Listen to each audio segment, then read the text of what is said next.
মধুমণির পরিচয় জানতে আরশি যায় মধুমণির পুরানো স্কুলে, যেখানে যে দিয়া ও রিয়া দুই যমজ বোনের খোঁজ নিত।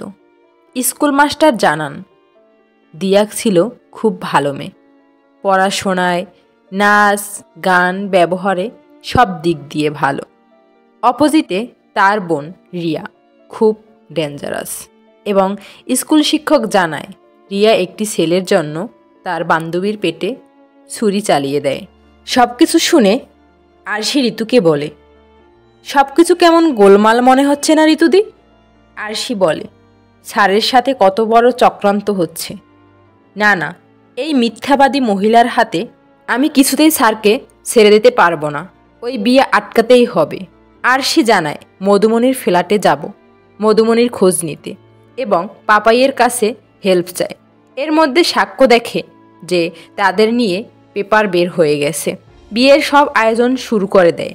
সাক্ষ্য কাকইকে জিজ্ঞেস করে আরশির সাথে যোগাযোগ হচ্ছে কি না, কিন্তু কাকই জানায় যে না, তার সাথেও কোনো যোগাযোগ নেই আরশির। মধুমণি জানায় বিয়েতে আচার অনুষ্ঠানের দরকার নেই, বিয়েতে ফোকাস দিতে।